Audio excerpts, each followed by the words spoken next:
FM with DJ Chini. Minsan, may mga taong handa kang mamahalin at alagaan. Pero hindi mo ito napapansin o nakikita. Minsan din, may mga taong handa mo ring mahalin. Ngunit di ka rin nila pinapansin. Dear Mags FM, magandang hapon po sa lahat ng tagapakinig. Bago ko po ilalahad ang kwento ng aking pag-ibig, nais ko lang magpakilala sa inyo. Ako si Don. Taga Barangay Kihan, Malapatan, Sarangani Province. Ako po ay isang blaan na kasalukuyang naninirahan ngayon sa bayan ng Alabel. At ito ay pangalawang sulat ko nang ibabahagi sa inyo tungkol sa aking buhay pag-ibig. I am a gay. At ang sinasabi kong gay ay noun. Well, hindi ko na patatagalin pa. Maalala ko December 18 noon, araw ng Huwebes. May nag-text sa akin. Itong taong ito ay naging kaibigan ko. Yun ay nung nagpadala ako ng sulat sa dati niyo pang programa. Sabi niya, Don, pwede bang tawagan mo ko ngayon? Kasi umiiyak ako. At agad akong nag-reply sa kanya. Sabi ko naman, ano palang nangyayari sa'yo? Sabi niya, basta. Tawagan mo na ako ngayon, please.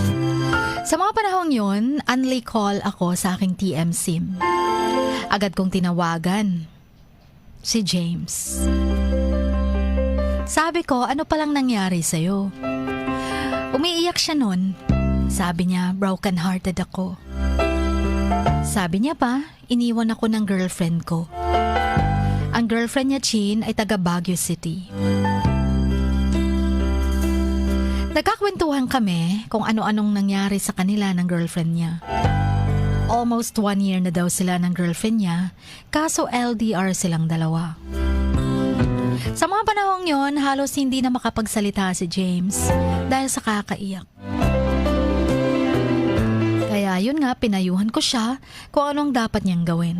Sabi niya, sana makatagpo o makakita ako ng taong magmamahal sa akin ng seryoso. Sabi ko naman, alam mo, pareho tayo. Lagi na lang iniiwan.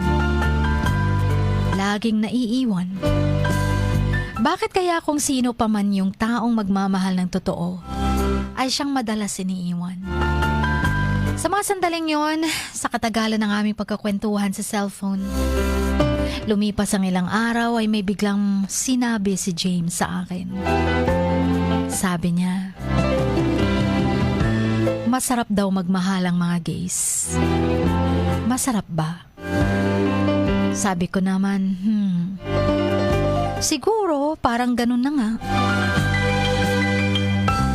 Sabi ko pa, kasi James, pag ako ang nagmahal, kahit gay ako, seryoso ako. Hindi nang iiwan. At lagi akong nandyan para sa taong mahal ko. Sabi ko naman kasi pag ako magmamahal din, seryoso din ako. Napatanong siya, Don, ikaw? Ikaw na lang maging shot ako. Para maranasan ko naman kung gaano ka magmamahal. Sabi ko naman achiche. Ang bilis mo namang makamove on. Sabi pa ni James, Don, nakamove on na ako. Dahil nandyan ka na. So December 18 ng hapon, officially naging kami ni James. Sabi ko sa kanya, total naka-move on ka na. At ako ay handa na ring magmahal. Sa mga panahong yun, Chin, kahit hindi ko pa nakita si James ng personal, ay naramdaman ko ang kasiyahan niya. Dahil naging kami na.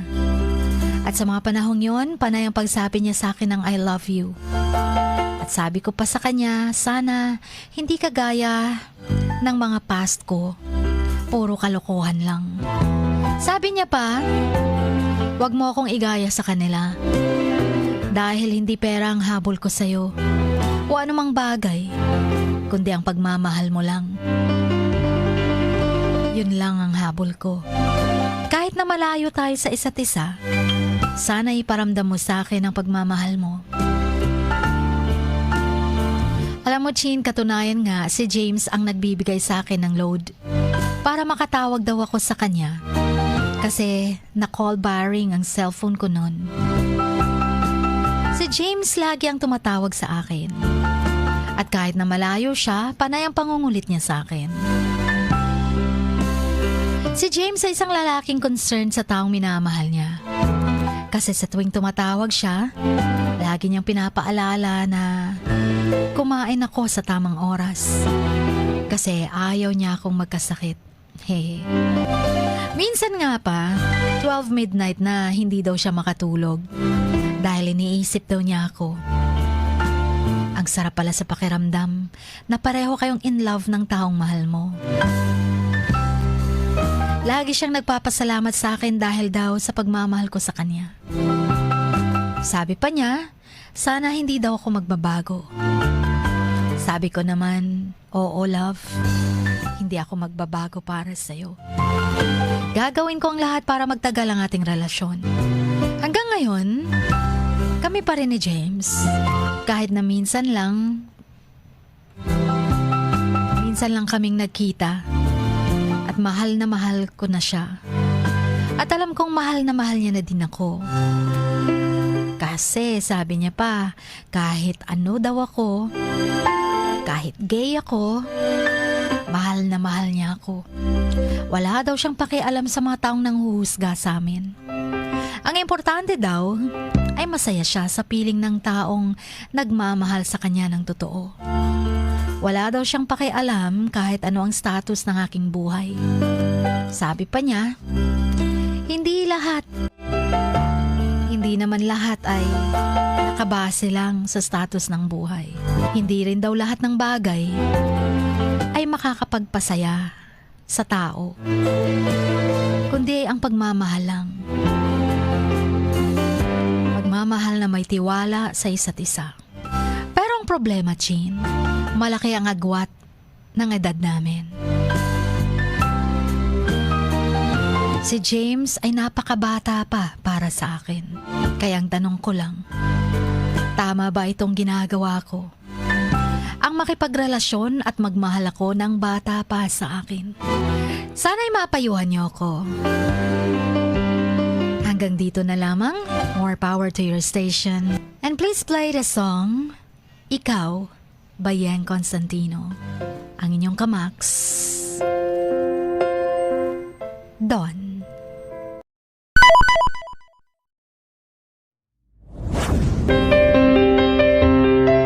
Sing like no one is listening. Love like you've never been hurt. Dance like nobody is watching. And live like it is heaven on earth. Dear Max FM. Dear Max FM with DJ Chini. Samahan si DJ Chini tuwing 1:00 hanggang 3:00 ng hapon, Lunes hanggang Biyernes sa Dear Max FM. Dear Max FM with DJ Chini. Ipadala na ang sarili niyong kwento, matuto ng leksyon at gawin itong inspirasyon. Dear Max FM with DJ Chini.